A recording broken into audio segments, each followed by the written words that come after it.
Do you like Back to the Future? Do you like Happy Death Day? Then I think I've got a movie that's right up your alley. Let's get into it.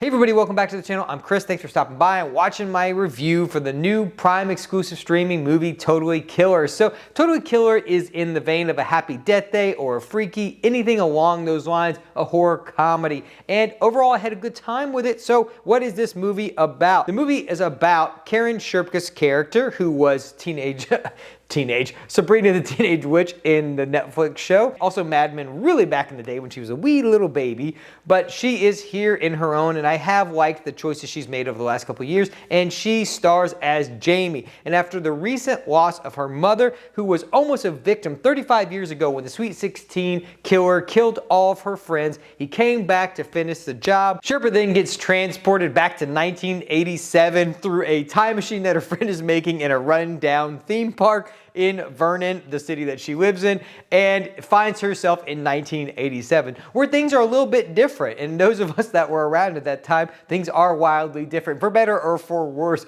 So she ends up in 1987. She is now trying to figure out who killed her mother and who the Sweet 16 killer is, and she's also trying to stop those murders from happening. It's a great little movie. Not all the time travel stuff is, wrapped up neatly, but overall I really liked it. I like that even at the end of it, it isn't wrapped up neatly, that things don't just all fall into place. She can't solve everything. She does eventually obviously figure out who the killer is, but she can't save everybody, and I like that. I like that it's not neatly wrapped up in a bow. She can't just go back and save everybody because she decides that, oh, I know what I'm doing, and so now I can change the course of destiny. She can't do that, and things are altered because they do change when you go back in time. Let's talk about what I like about this movie. Overall, all the performances are fun. Like I said, it doesn't take itself too seriously.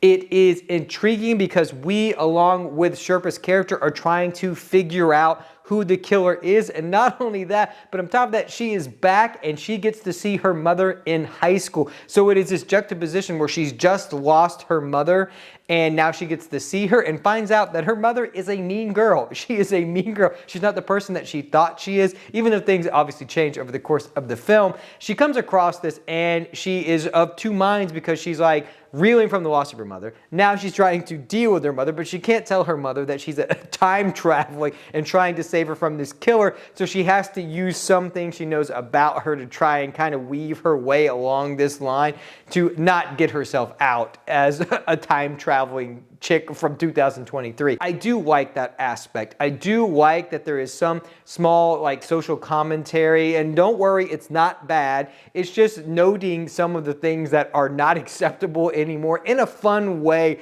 There's like an Indian at their school and she's like, well, that's super racist. At a party, a dude just literally manhandles her and throws her out. And she's like, inappropriate touching, unwanted touching. And so there's some things like that that are played up for fun. Obviously, these days we are too sensitive, things that people would just say to people into their faces in the 80s, people now just go on there and type it, because there are no consequences anymore. But I do like that juxtaposition that they have here. It's a fun motif, and I liked all of that. So overall, like I said, it's a fun movie. We get to follow these characters as she finds the mom of her best friend who created the time machine and can rope her in very easily because she's like, oh, well, nobody would know that I built a time machine and this notebook that I have, so I'm on board. And also, I figured one day somebody would show up in the future if you're trying to create time travel, so I'm all on board. They use that friendship and they get close to the friend group to try and save them, but alas, for not, because they can't control the flow of time and things eventually go haywire and they eventually have to band together to try and figure out who the Sweet 16 killer is. There also is an angle of this true crime podcast dude, which is very relevant a couple years ago, still is,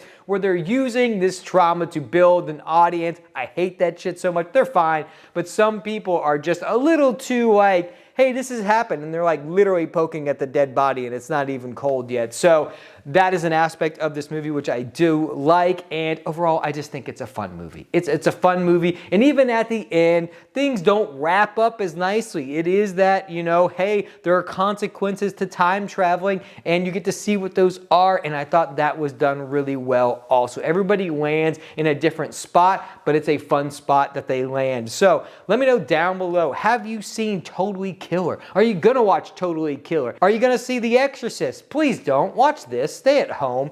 I might watch Pet Sematary Bloodlines. I don't know. That seems like a boring movie. But October is here. We're all here. That's all I've got. Thanks for stopping by.